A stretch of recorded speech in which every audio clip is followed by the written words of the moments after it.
What's up, guys? Josh here from MobileTechVideos.com with another ROM review for Captivate. Probably going to switch over to doing these more than just once a week. I can't keep up with the development, and I feel like I'm missing ROM reviews that should be reviewed.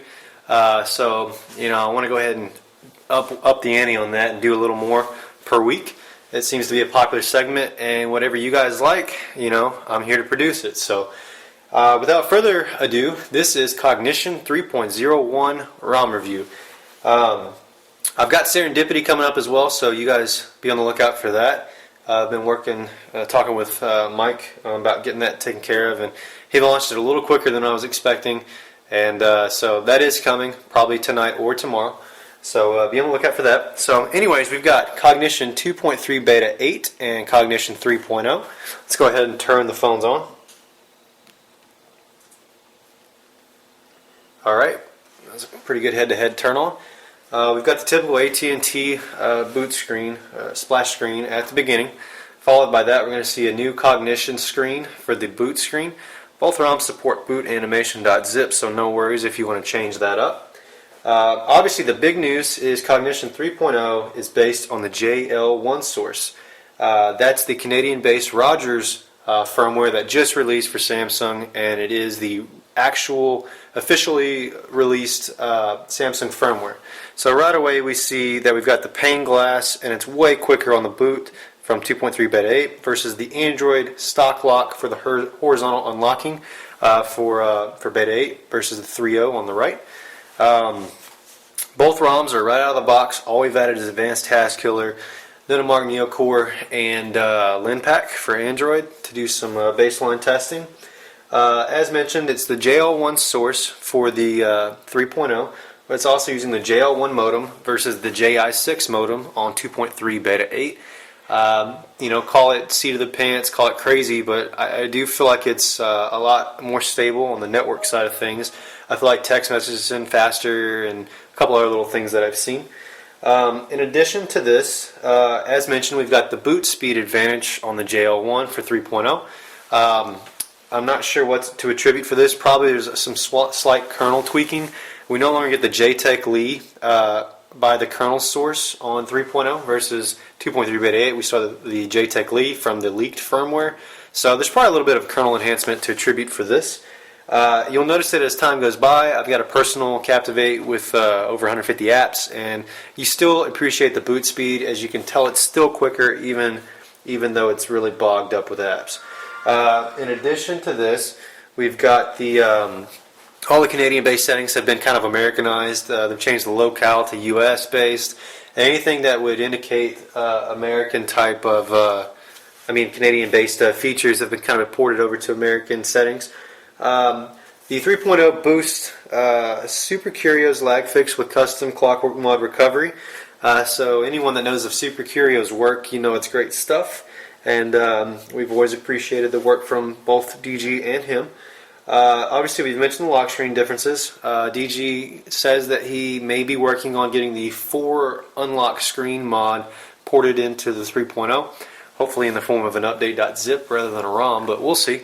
That's tougher than it sounds. Even I've tried to play around with the Android policy jar, and I had it working for stock Android lock, but I kept getting force closes on other menus, so it's not the easiest thing in the world to maneuver and port that in.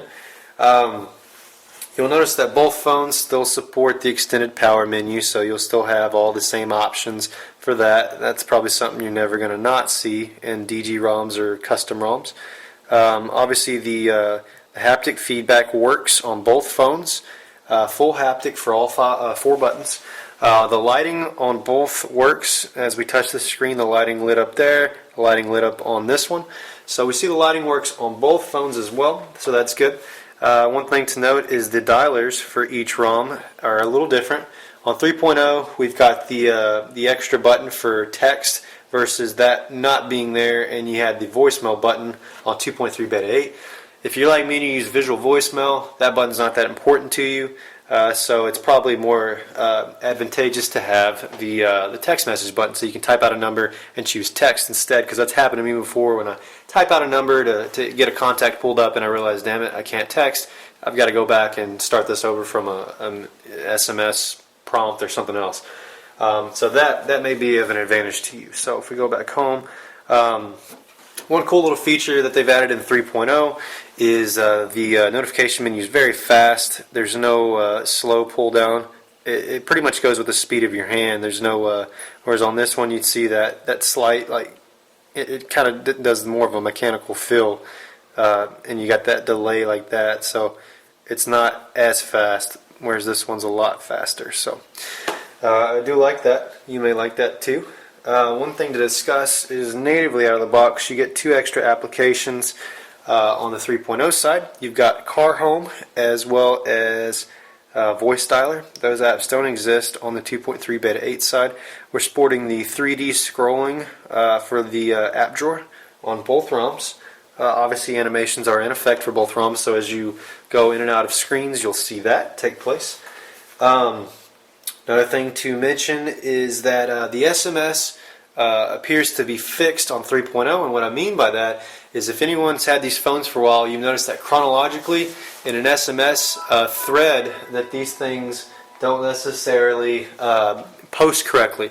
And what I mean by that is if you send a message at, say, 5 o'clock and 10 seconds, and you received a message at 5 o'clock and 35 seconds, the 35 second may actually be placed ahead of the 10 second or whatever I just said. So basically they don't post correctly, and that's really annoying when you're trying to read the message, you're trying to figure out what was sent when. It just makes everything a lot more complicated. That appears to be fixed with the JL1 source, so we're happy to see that.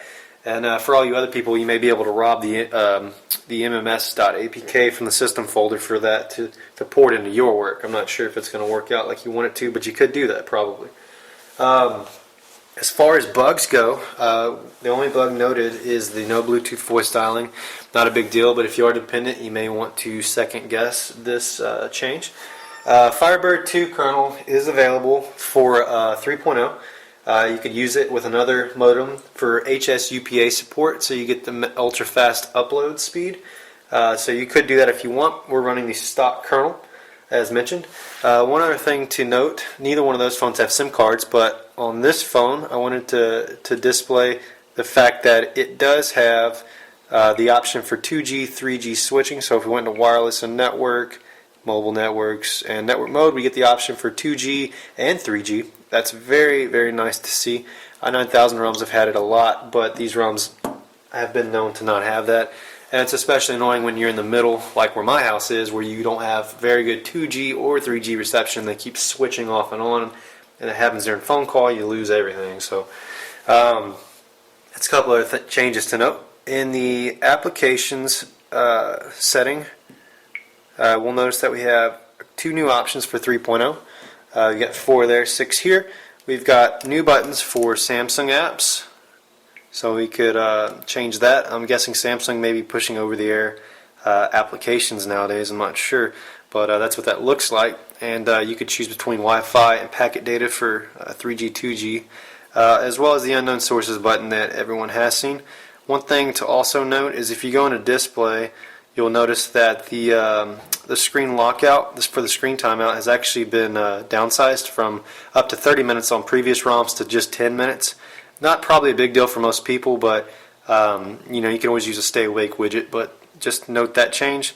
Also in 2.3 Beta 8 we were able to tie the system volume with notification volume, and you could tie them together. You can't do that in 3.0, so make a note of that. There's a couple apps to resolve that type of issue, but you get that option right there for 2.3 Beta 8, whereas you don't in 3.0. So just some things to note. Let's go ahead and do an advanced task kill here. And we got 141, 160, okay, 160 available on 3.0. And if we kill everything on this side, we got about 158, so really close on available RAM with the same application services and processes running. Another thing to note is the background has changed. That's an obvious change there. Let's see. Let's go ahead and skip on over to testing. I'm going to get everything set up, and I'll be right back, and we'll start some baselines to see what these ROMs can do head to head. Okay, we're back for some quick baseline testing.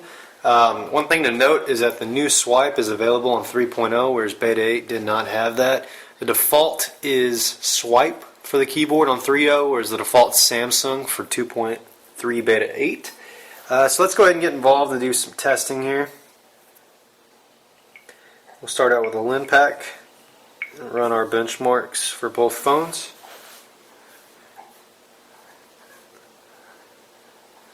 We can see a 14.0 for 3.0 and a 13.7 for Beta 8. In the test that I've ran so far, I've noticed that the 3.0 had a slight advantage. And we've got a 14.1 versus practically a 14.1 on that side. So pretty much head to head, maybe slight advantage for 3.0. Let's go ahead and run our Nanomark for GPU testing. Before we do that, we really should run... It's best advised when you're doing comparisons to run task killers to make sure that you are truly running a head-to-head comparison. Let's see if I can get my fingers to cooperate. So we've got 3.0 at the top.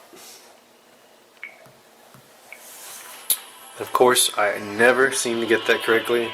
Nanomark's touch sensitivity sucks.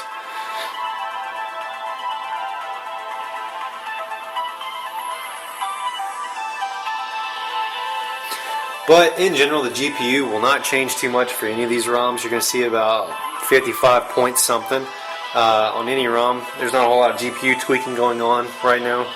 And the Galaxy S device actually has, the Hummingbird processor has a very impressive GPU capability as it is. So there's not a lot of people going to be changing that, because right now for games alone, everything looks pretty dang good. So got a 50.4 out of 2.3 Beta 8 and a 50 flat.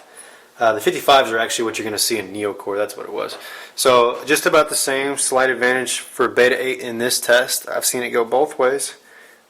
I don't even know why I still run these tests, but some people like to see them.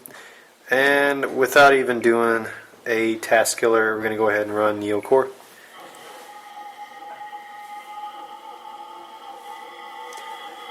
Okay, got those on the dot. I'll let that run. This is the one that we'll probably see 54 to 56 for the scores.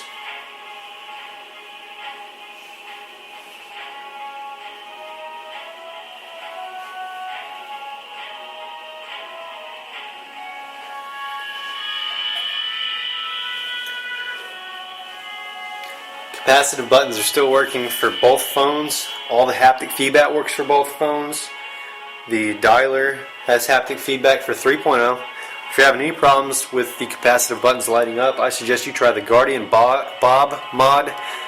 He's created an application called Light Me Up. I made a video about it for i9000 ROMs, but it actually would work on this. So we got a 55.6 on both phones. It's about what I suspected. I'm not going to run a quadrant for you guys. I will tell you it's about 1500. Don't want to ruin my time frame here. So it's about 1500 plus for the quadrant score, and that was on my clogged up phone. With my personal phone with tons of apps. So anyways, to recap, this is the 3.0 Cognition built on the JL1 source from Rogers Cognition. Canadian. How about that for a name? Should come up with that one for the Rogers guys. JL1 source, JL1 modem, and a lot of other cool things going on, including Super Curio's lag fix. The boot times are incredible. You'll love that. I suggest you strongly try this ROM if you are a Cognition or Design Gears fan, or you're new to Captivate and you're looking for a ROM to flash. There's tons of great ones. This is one of them. And I mean, for the most part, I have never really reviewed a bad ROM. I mean, you guys do a great job, and I'm very appreciative from me and the Android Captivate community. So basically, if you're looking to flash, good luck.